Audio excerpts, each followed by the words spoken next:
अस्सलाम वालेकुम to all dear student. मैं आपका tutor Raza Latif theory of optimization lecture number 15 deliver करने जा रहा हूँ। आज जो हमारा न्यू टॉपिक होगा उसका नेम है फ्लेक्चर पॉल मेथड। इस मेथड का रिज़ल्ट भी कुछ प्रीवियस रिज़ल्ट से मिलता जुलता है। तो प्रीवियस रिज़ल्ट जो लास्ट टाइम किया है प्रीवियस वीक के जो एंड पे हमारा टॉपिक था वो था स्टीपस एसेंट मेथड।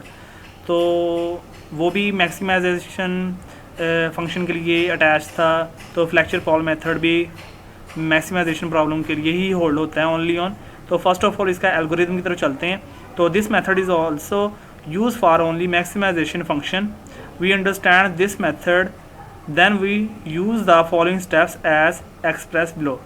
तो मैक्सिमाइजेशन प्रॉब्लम के लिए होल्ड है। इसका जो एल्गोरिथम है वेरी वेरी इंपॉर्टेंट।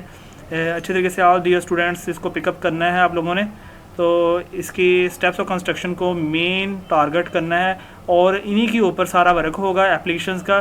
तो जब तक आपको इसकी स्टेप्स की कन्फ्यूजन को एस्टिमेट नहीं करेंगे, मतलब इसको अच्छे तरीके से माइंड में नहीं रखेंगे इनके स्टेप्स ऑफ कंस्ट्रक्शन को, तो देन आप फ्लेक्चर पॉल मेथड को अच्छे तरीके से नहीं कर पाएंगे। तो एल्गोरिथम जो इसके स्टेप्स ऑफ कंस्ट्रक्शन है इसको बहुत अच्छे तरीके से आपने माइंड में रखना है। तो अच्छे तरीके से ये चीज़ें करेंगे तो फिर आपका क्वेश्चन वेरी होगा और आपको अंडरस्टैंडिंग इसकी बहुत अच्छे तरीके से होगी। अदरवाइज़ ये बहुत डिफ़िकल्ट टास्क है। तो step number 1, evaluate alpha is equal to F of X hat. X hat इसमें वेक्टर होगा, इट्स मीन एक्स नॉट है, एक्स वन है, एक्स टू है एंड सो ऑन। ये आइट्रेशन के लिहाज से परफॉर्मेशन होगी। तो फर्स्ट आइट्रेशन में एक्स नॉट यूज़ होगा, सेकंड आइट्रेशन में एक्स वन यूज़ होगा, थर्ड आइट्रेशन में एक्स टू यूज़ होगा एंड सो ऑन। ठीक है। Alpha is equal to F of X hat और बी इज इक्वल टू जो सेकंड आपका स्टेप होगा वो आपने फाइंड करना होगा del F evaluated at X hat.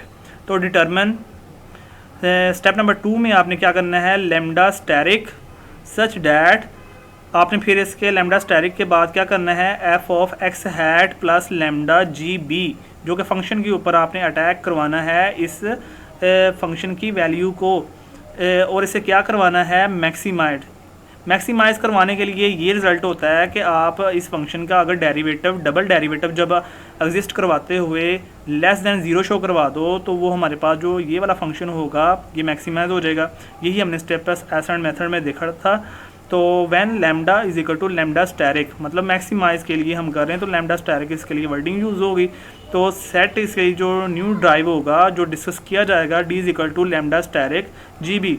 अब लैम्डा स्टैरिक इसमें क्या होगा कि लैम्डा वन आप आइट्रेशन नंबर 1 में यूज़ करते हैं, सेकंड आइट्रेशन में जब आप मूव करते हो तो वहाँ पे लैम्डा 2 यूज़ होगा, अगर आप थर्ड आइट्रेशन में मूव करते हो तो वहाँ पे लैम्डा 3 यूज़ होगा एंड सो ऑन। ठीक है। और जो जी यूज़ हो रहा है where G is known as identity matrix of order N cross N. It's mean scalar matrix के लिहाज से जो इसकी आइडेंटिटी होगी जो ऑर्डर 2x2 है, अगर 2 वेरिएबल कंटेन कर रहे हैं तो 2x2, अगर 3 वेरिएबल कंटेन कर रहे हैं तो 3x3 एंड सो ऑन। ठीक है। तो बी वैल्यू के साथ इसका प्रोडक्ट है। ठीक है। तो ये यूज़ होगा, इसकी परफॉर्मेशन हमने वहाँ पे देखनी है। तो थर्ड स्टेप है designate X hat plus D. यह आपने फंक्शन को फाइंड करना होगा as update value of X hat. Update value जो आपकी होगी एक्स हैट की फॉर्म में उसको डी के साथ ऐड कर दिया जाएगा। तो आपका third step complete. Fourth step में देखें कैलकुलेट, आपने क्या करना है कि बी इज इक्वल जो आपका x hat update value x hat थी उसके ऊपर आपने फंक्शन फाइंड करना है। जब आप फंक्शन फाइंड कर लेंगे एक्स हैट पे, इट्स मीन फर्स्ट आइट्रेशन में एक्स हैट होगा एक्स नॉट। ठीक है। तो एफ ऑफ एक्स नॉट आप फाइंड करेंगे तो इट्स मीन वो बीटा के इक्वल होगा for the update value of X hat. तो फिर क्या होगा कि उसके बाद आपने करना है बीटा माइनस एल्फ़ा। अगर आपका ये फंक्शन बड़ी इंपॉर्टेंट बात है, if beta minus alpha less than epsilon होता है then we go to step number 5। ठीक है। आपने स्टेप नंबर 5 की तरफ मूव कर जाना है। तो अगर ऐसा नहीं होता कि ये beta minus alpha is never less than epsilon then आपने क्या करना है, we go to step number 6। ठीक है। तो स्टेप नंबर 5 की क्या कन्फर्मेशन है और स्टेप नंबर 6 इसके ऊपर ध्यान कीजिएगा। तो आपने क्या करना है, स्टेप नंबर 5 में सेट कर लेना है जब आपका beta minus alpha less than epsilon हो जाता है तो आपने x asterisk is equal x hat निकाल लेना है। एक्स हैट इसमें होगा मैक्सिमम वेक्टर। ठीक है। और एफ ऑफ एक्स स्टैटिक जो आपने फाइनल रिजल्ट निकाल लेना है, this is known as beta के इक्वल होगा, और आपने अपनी परफॉर्मेशन को मैक्सिमम वेक्टर के अलोंग स्टॉप क्राइटेरिया कर देंगे, वो स्टॉपिंग हो जाएगा। और स्टेप नंबर 6 में जब वो beta minus alpha never less than epsilon, then आपने ये परफॉर्मेशन करनी है कि evaluate C equal del F evaluated at X hat for the update vector of X hat. ठीक है, तो अपडेट वेक्टर आप सी के अलोंग फाइंड करेंगे जब एक्स हैट होगा, और न्यू सेट जो ड्राइव होगा वो Y is equal to B minus C, capital B and capital C, तो capital Y is equal B minus C होगा। ठीक है, इसके अलोंग आपने वो बात करनी होगी जो कि स्टेप नंबर 6 में हम एग्जिस्टेंस करवा रहे होंगे। तो स्टेप नंबर 7 की तरफ आ जाएं, तो calculate N cross N matrix.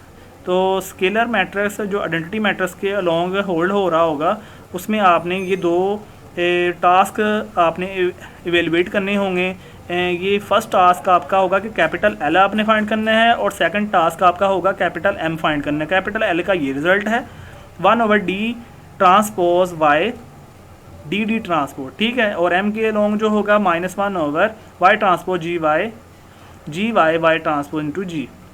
Designate, step number 8 की तरफ चलते हैं। तो डेजिनेट आपने फाइंड करना है कि जब आप एल भी फाइंड कर लेंगे, एम भी फाइंड कर लेंगे, तो आपके पास एक कैपिटल जी की वैल्यू भी होगी आइडेंटिटी वाली, तो आपने इन तीनों को एडिशन के तहत ऐड कर देना है, addition matrix in matrix form. तो क्या होगा, designate G plus L plus M as the updated value of G. तो जी की अपडेट वैल्यू जो होगी उसको आपने एल एम के साथ ऐड करना होगा। Set alpha equal to the current value of beta. तो जो अल्फ़ा की वैल्यू जो न्यू आइट्रेशन के अंदर फिर आपने यूज़ करनी होगी वो करंट वैल्यू बीटा के इक्वल हो जाएगी, यानी कि alpha is equal to beta हो जाएगा। जब आप न्यू आइट्रेशन में मूव करेंगे तब आपका अल्फ़ा बीटा के इक्वल होगा। इट्स मीन कि अल्फ़ा की वैल्यू जो लेनी होगी आपने वो बीटा से लेंगे जो आपकी प्रीवियस आइट्रेशन में यूज़ हुई होगी।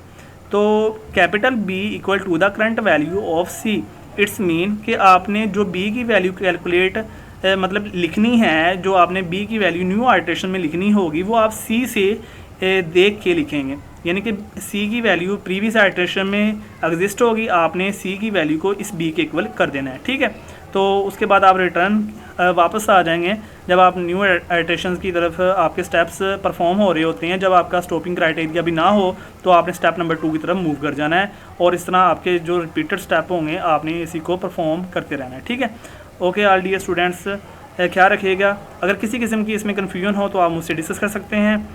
तो ओके जी, ख्याल रखिएगा, अल्लाह हाफिज़, स्टे ब्लेस्ड।